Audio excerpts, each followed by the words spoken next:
ఒక గొప్పోడికి సంబంధించి ఇంకొకళ్ళని పోల్చాలనుకున్నప్పుడు అంతగా మించినటువంటి అద్భుతమైనటువంటి వ్యక్తి అయితే అప్పుడు ఇతనితో పోల్చవచ్చు. అద్భుతం అని ఇంకా ప్రూవ్ అవ్వాల. అలాంటప్పుడు ఎవరిని పోల్చవచ్చు అంటే ఆ గొప్పోడి యొక్క కొడుకు ఉంటాడే లేదా కూతురు ఉంటుందే వారిని పోల్చవచ్చు. గణేష్ గోల్డ్ తాకట్టులో ఉన్న బంగారాన్ని విడిపించి కొనబడును. సంప్రదించండి 9966651144. ఎందుకంటే పుత్రికాత్సోహం తండ్రిని మించిన తనయురాలు అన్నట్టు, తండ్రిని మించిన తనయుడు అన్నట్టు అలా ఈరోజు నారా లోకేష్ చూస్తే నాకు అనిపిస్తుంది కదా, నాయుడు నీ పెంపకం హ్యాట్స్ ఆఫ్. సీరియస్లీ నాయుడు అంటూ చంద్రబాబు నాయుడు గారిని ఏకవచనంతో సంబోధించిన అందులో చెప్పలేనంత గౌరవం ఉంది. అండ్ ఓవరాల్గా అన్నప్పుడు ఎంతో ఆనందంతో నేను నాయుడిని పిలుచున్నా. ఎందుకంటే రే మామూలుడు కాదురా మనిషి, ఎట్ట పెంచాడ్రా ఆయన కొడుకుని, లైక్ అదండి ఇక్కడ.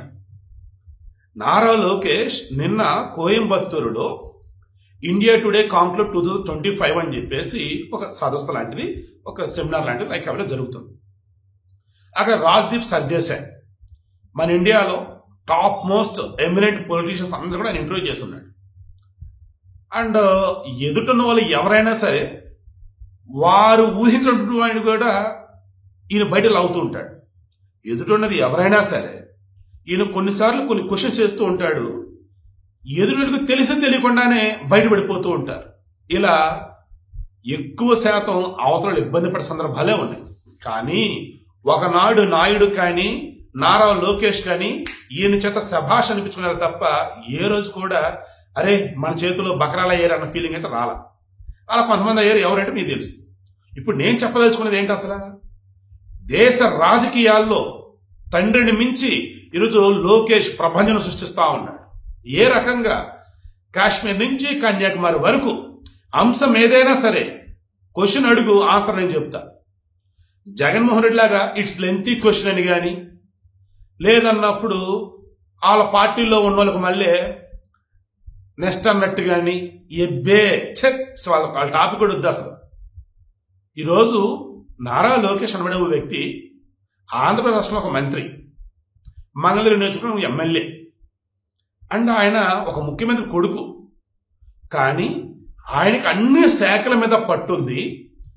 దేశ రాజకీయాలలో ఎక్కడ ఏం జరుగుతుందో మొత్తం గమనిస్తూ దానికి సంబంధించి ఏదైనా అడిగితే ఆయన రెస్పాండ్ అవుతున్న విధానం ఉందే. నిన్న రాజ్దీప్ సర్దేశ శాతం ఆశ్చర్యపోయాడు. మీ నాన్న త్వరలో ప్రధానమంత్రి అవుతారంట కదా, ఆయనకున్నట్టు 2 కళ్ళల్లో ఒక్కను ఆంధ్రప్రదేశ్ మీద, ఒక్కను ప్రధాన పీఠ మీద ఉంది కదంట కదా. అంటే ఒకటే మాట, నాయుడు గారి 2 కళ్ళు కూడా ఆంధ్రప్రదేశ్ మీదే ఉన్నాయి. రాష్ట్ర అభివృద్ధి పథంలో ముందుకు తీసుకెళ్లాలి, తెలుగువాడు గర్వపడేలాగా తెలుగువాడు తన కలమతో నిలబడాలి. ఇది ఆయన డ్రీమ్. ఆయన తర్వాత ఉన్నప్పుడు ఒక టీడీపీ కార్యకర్తగా, ఆయన కొడుకు అన్నప్పుడు నా మీద టీడీపీ కార్యకర్త మీద ఉన్నటువంటి ప్రెజర్ ఏదైతే ఉంటుందో, నమ్మకం ఏదైతే ఉంటుందో, ఏదైతే నేను చేసి ఉంటుందో దానికి 100 ఇక్కడ నేను ప్రూవ్ చేసుకోవాలి. ఒక పార్టీ కార్యకర్తగాను నన్ను ప్రూవ్ చేసుకోవాలి, ఒక ముఖ్యమంత్రి కొడుకును ప్రూవ్ చేసుకోవాలి, పార్టీ అధినేత కొడుకును ప్రూవ్ చేసుకోవాలి, అండ్ నన్ను నమ్మి ఓట్లేసినటువంటి ప్రజలకు సంబంధించి ఒక ఎమ్మెల్యేగా ప్రూవ్ చేసుకోవాలి, ఒక మంత్రిగా ప్రూవ్ చేసుకోవాలి. ఓవరాల్ గా అన్నప్పుడు తెలుగువాడంటే వీడు అని చెప్పేసి నన్ను నేను ప్రూవ్ చేసుకోవాలి. అందరి ముందు నన్ను నేను గొప్పగా నిలబెట్టుకోవాలి. అదే నేను ఈరోజు చేస్తున్నా అంటూ దేశంలో ఎవరైనా గాని ఎక్కడైనా గాని రాజకీయాలు చేయొచ్చు. కానీ ఆ రాజకీయం ఎలా ఉండాలి, రేపటి తరానికి ఇన్స్పిరేషన్ గా ఉండాలి. ఇప్పుడున్న పిల్లలు ఉన్నారు, ఆ పిల్లలకు మనం ఏం చెప్పాలి, విలువలతో కూడినటువంటి విద్యను బోధించాలి. రేపు రోజు అభివృద్ధి అంటే అది మీ చేతుల్లో ఉందని చెప్పేసి వాళ్ళకి ఇప్పటి నుంచే చెప్పాలి. అండ్ ఎడ్యుకేషన్ అంటే ఒక లాంగ్వేజ్ కాదు, అది మన జీవన విధానం అన్నట్టుగా అన్ని తెలుసుకోవాలి. ఇప్పుడు 3 language, Hindi, English and Telugu, ఈ 3 లాంగ్వేజ్ లో భాష మీద పట్టుంటూ remaining maths, physics, chemistry, arts remaining ఏదైనా కానీ సబ్జెక్టు దాని మీద గ్రిప్ అనేది ఉండాలి. అప్పుడు నువ్వు ఈ పోటీ ప్రభుత్వం నిలబడతావు అంటూ ఒక విద్యావేత్తగా చెప్పాడు. రాజకీయం అన్నప్పుడు ఇప్పుడు ఎన్డీఏకి మేము సపోర్ట్ ఇస్తున్నాం కదా, అది వితౌట్ ఎనీ కండిషన్స్ ఇస్తున్న సపోర్ట్. అది ఎందుకు ఎన్డీఏలో భాగం మేమున్నాం, మోడీ గారు మా నాయకుడు, ఆయన ఆధ్వర్యంలో దేశం ముందుకు వెళ్తూ ఉంది అని చెబుతూ మేము మా రాష్ట్రానికి కావాల్సిన ఏమైనా కనుక కేంద్రం తెచ్చుకుంటున్నామంటే అది వాళ్ళ భాషను గుర్తు చేస్తున్నాం తప్ప ఇదిగో మీరు మాకు ఇది ఇస్తేనే మేము మీకు సపోర్ట్ చేస్తాం, మేము ఏమీ చెప్పలేదు అని ఎంత అద్భుతంగా మాట్లాడాడంటే ఓవరాల్ గా మొత్తం చూసినప్పుడు నాకు అనిపించింది పవన్ కళ్యాణ్ గారు పదే పదే చెప్తుంటారు వచ్చే 15 సంవత్సరాల పాటు కూటమి గవర్నమెంట్ ఉంటుంది, వైసీపీని దరిదాపులు కూడా రానిమని ఏదైతే చెప్పాడో అదే మాట నారా లోకేష్ కట్టుబడి ఉన్నాడు. 2029లో ఎన్డీఏలోనే ఉంటారా అన్నాడు. 2029 ఏంటి సార్, 2039 కూడా ఎన్డీఏలోనే ఉంటాం మేము అన్నాడు. క్లారిటీ అదిరిపోలా. ఇక జగన్ గాని వైసీపీ కకా వికలం అన్నట్టు. ఇక ఓవరాల్ గా అన్నప్పుడు డెవలప్మెంట్ అంటే ఏంటి అన్నప్పుడు హైదరాబాద్ చేసి చూపించారు కదా మా నాయుడు గారు, ఇప్పుడు మేమంతా కలగలిపి వైజాగ్ చేసి చూపిస్తాం. ఒక data center top most MNCs అన్నాడికి వస్తున్నాయి. వాళ్ళకి 99 పైసలకి టీసీఎస్ వాళ్ళకి ల్యాండ్ ఇచ్చామంటే 20,000 ఉద్యోగాలు కల్పిస్తున్నారు. దాని ద్వారా రాష్ట్రంలో జీడిపి ఎంత పెరిగింది. టీసీఎస్ వచ్చిన తర్వాత మరికొన్ని సంస్థలు రెడీగా ఉన్నాయి. చెప్పుకుంటూ పోతే ఈరోజు వైజాగ్ ఇంటర్నేషనల్ సిటీగా డెవలప్ కాబోతుంది. అమరావతి రానున్న రోజులలో అమరావతిని చూసి ఇటువంటి అమరావతిలో ఇంకొన్ని కావాలి భారతదేశం అని చెప్పేసి మన మోదీ గారే అంటారు. అటువంటి వేల అమరావతి డెవలప్ చేయబోతుంది. ఎక్కడ కూడా ఏ ఒక్కరైనా కూడా మేము ఇబ్బంది పెట్టాల, ఎక్కడ కూడా ఎవరైనా కూడా బలవంతం మేమేమీ లాక్కోవాలా. భూములు వాళ్ళు సొంతంగానే ఇచ్చారు అండ్ వారికి ఏదైతే మనం చెల్లించాలని ఇస్తున్నాం. కాబట్టి సూపర్ 6 ఈరోజు సూపర్ 6 కి సంబంధించి సూపర్ హిట్ అని చెప్పేసి ఒక మీటింగ్ కూడా ఎక్కడో పెట్టున్నారు. అది కూడా ఎక్స్ప్లెయిన్ చేసుకుంటూ వచ్చినాడు. అందులో ఇక మిగిలింది ఏదైనా ఉంది అంటే ఆడవారికి నెలకు 1500 రూపాయలు ఎంత ఇస్తున్నారు. నా దేశం మంత్ ఎండ్ లోపు ఉండొచ్చు, అత్యంత నాట్ మంత్ ఎండ్ ఈ 2 లోపు ఉండొచ్చు. అత్యంత కీలకమైంది 20 లక్షల ఉద్యోగాల కల్పన లేదా నిరుద్యోగ భృతి అన్నారు. నిరుద్యోగ భృతి ఇవ్వటం అంటే ఆంశం కరెక్ట్ కాదు.